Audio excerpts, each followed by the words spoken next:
In a bold and impassioned address that's already sending shockwaves across Nigeria's political landscape, former presidential candidate Peter Obi is once again sounding the alarm, and this time he's not holding back.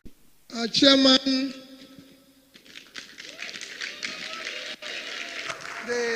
please be seated. Please, no, don't stand. Our chairman, distinguished senators that are here, House of Rep members, all the dignitaries, party chairs, and everybody that are here, let me very respectfully stand on all mentioned and existing protocols. Mine is a very simple one. People,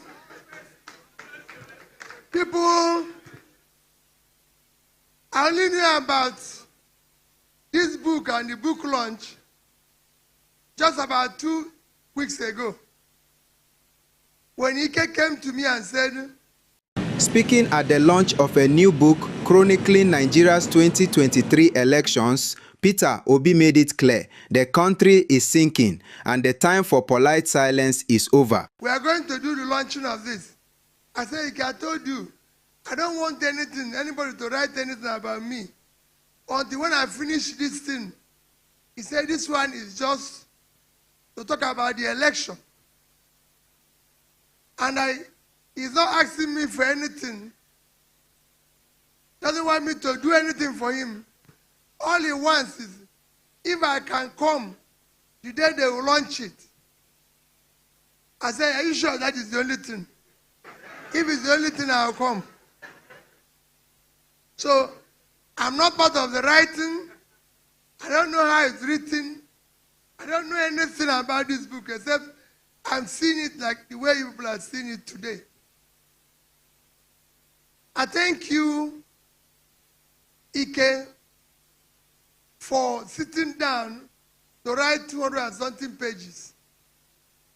These days, I hardly write. Because by the time you finish doing one page, another trouble have come that what you've written is even minor. So I don't write again. So I thank you. I thank my senior Seloka for intervening. He said I have time to read and write most times if I want to write, I write something halfway and send to him and say, help me to correct and finish this thing. Because like I said, writing here now is difficult. But I thank all of you. And I assure you that all this hard work people are putting up will not be in vain.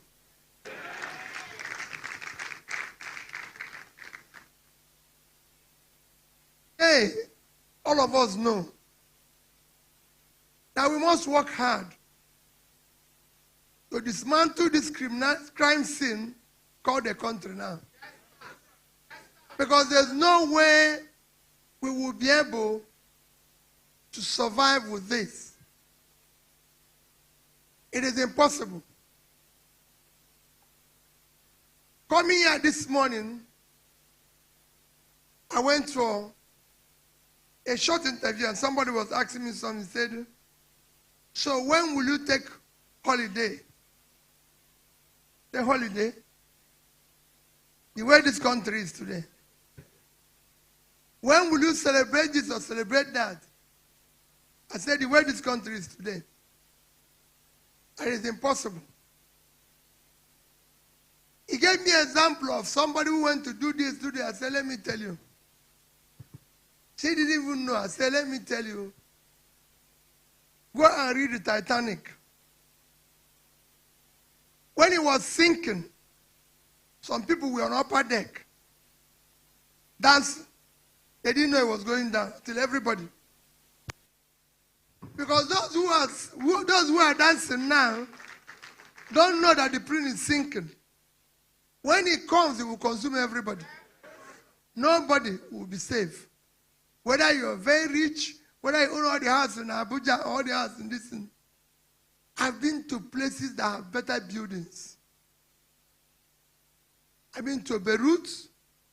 I've Afghanistan, where they have lovely buildings, and you see them all destroyed. So when people are now acquiring what they don't need, instead of sacrificing to have peace by having one or two, they think they can have 100. When it starts, you can't carry any. You'll be running with you'll be running, can I be safe? Everybody will end up being in refugee camp. Today in Nigeria, we're not at war.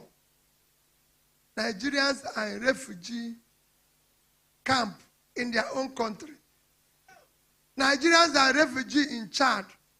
Nigerians are refugees in Cameroon. And we are not at war. The only reason is that we don't have a government who cares for the people.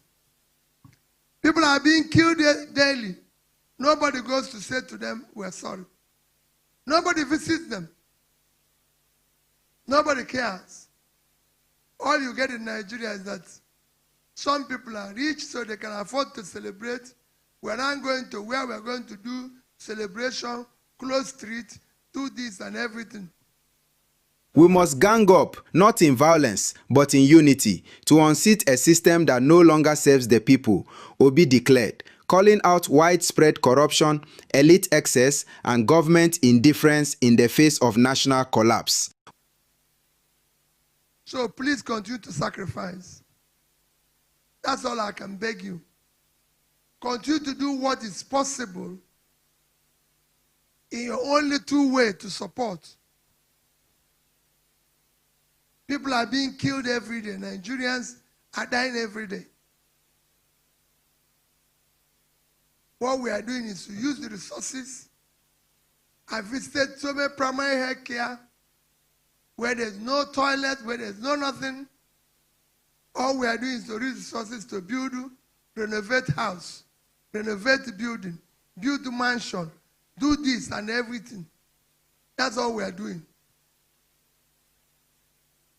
They make you local government chairman. They make you governor. They make you president. Vice, all you want to do is to renovate a house that doesn't need renovation. So you'll be more comfortable at the expense of other people. It's to go and build conference center in a place where women are dying. And so you saw the reports by the latest report that the worst place to give birth is in Nigeria. People are dying every 7 minutes. Yet, we have all sophisticated buildings, all mansions. And that is what we want to dismantle, so that it will be good for everybody. I'm only thanking you people for your commitment, staying on, and assuring you people that if we work together, we will dismantle them. Go back to your villages and tell them that what we have today, we must gang up to remove this, because it's not sustainable. It is not sustainable.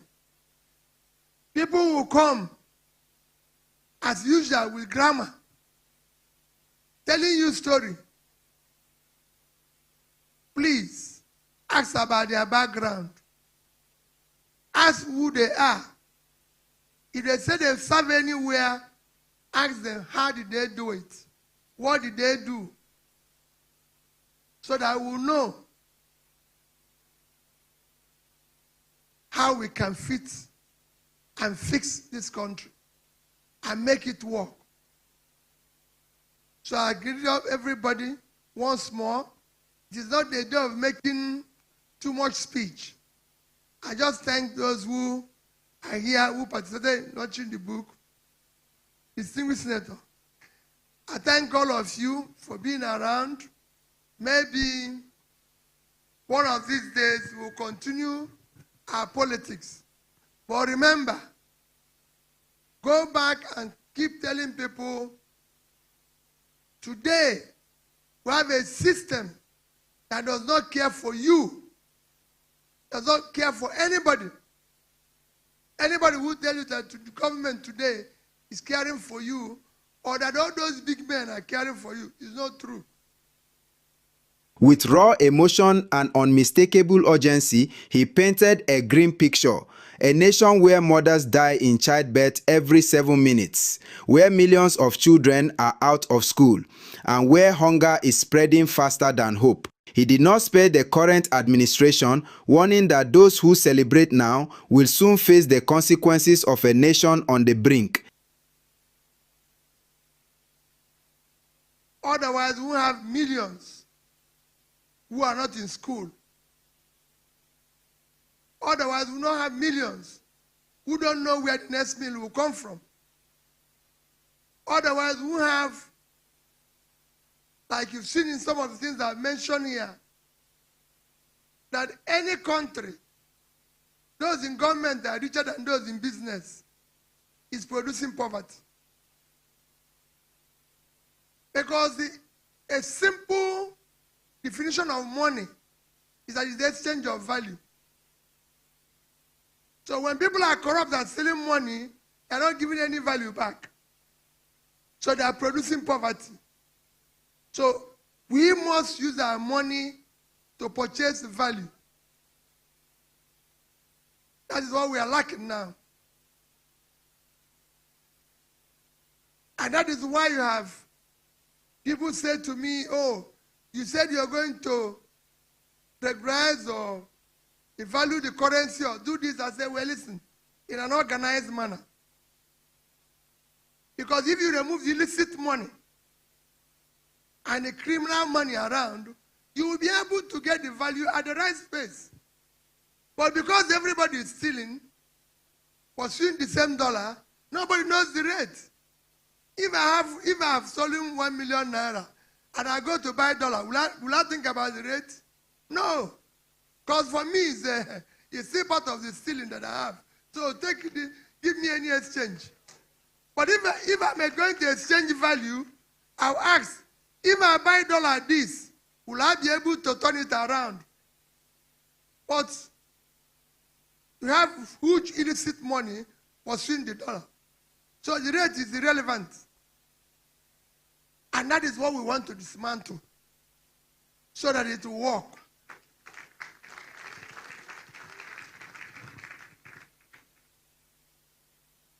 They remove fuel subsidy. They say, oh, Peter said, I will remove it. But I said consistently that I will first remove the criminality in the subsidy. Because if you remove the criminality, today fuel would have between 500, 600, and dollar have no reason to be above 1,000. And from there, when you start production, it starts coming down. It's a simple thing. It has happened in Angola. It has happened in Angola. It's actually happening in Ghana now. If you follow Ghana, by December, their money was 14 plus something to the dollar. Today it's about 10 something. Because they have now beginning to see a transparent government. That's how exchange is. It's confidence. But when you have illicit money, stolen money, chasing it, it will not work. And that's what we want to dismantle. So I thank all of you for being part of Ike's book. This is not me. I haven't written any book because by the time I write my own, I would have finished all this and start telling people how we go from Abuja to Kafanchan to this. Because all these people are not moving around. We now have a system that is totally unproductive. I was telling somebody in a car who was driving to Kafanchan, I said, to tell you how, whether this country is producing anything or not, let's mark the number of trailers we pass on the road. Ask Tanko them. We didn't pass any trailer. I said, so, you don't have rail. The trailers are not passing carrying goods. That shows an unproductive country. Because every other country, you see trucks carrying goods. But we didn't meet truck carrying goods. We didn't see rail carrying goods. They built rail. If bold action is not taken. Obi urged Nigerians not to be swayed by flashy speeches or recycled promises in the next election cycle. Ask them where they served, how they served, and what they truly achieved, he challenged. Half his message was clear. Without truth, transparency, and sacrifice, even the wealthiest in Abuja. When people say colonial masters, I disagree. The problem is Nigerian masters. Colonial master came here and built rail to Kafanchan for ginger. We destroyed it. He built rail for Kanu, rail to Medugri. Everywhere rail went before was source of agricultural product or manufactured product. We just shut it down because we're taking granite from Kanu. So where are those rails? They are not there. Trailers are not there. We are now hungry. And every day, people are begging for food. But we have land. Every day, land all over the place. So I thank all of you for being part of this. Let us continue to sacrifice. There's no shortcut to it. If we use shortcut, we will not get there. It is sacrifice. You've seen it every day. We must continue. At this stage, we are going to look for people all over. From those who will be in House of Assembly, those who will be in House of Representatives, those who will be in this. It is important. That is the thing we didn't do last time. We now want genuine people who want to be in the House. If you want to make money from politics, know that you are part of this problem. Will not be spared when collapse comes. Because there was also a call to hope. We will make Nigeria work, he said, not through magic, not through money, but through relentless truth-telling and collective action. So don't tell us that you're going, listen, this time around, we will make sure that we are everywhere. We will vote, the vote will count, and those who think they will not count it, will count them.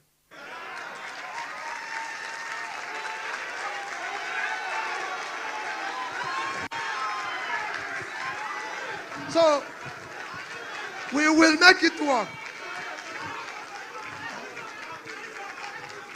We will make sure. So, we have go back and work hard. We will make it work. Thank you and God bless you. Whether this is the start of another political bid or just a continuation of his public advocacy, one thing is certain. Peter Obi has fired another shot in Nigeria's ongoing battle for its soul. So one thing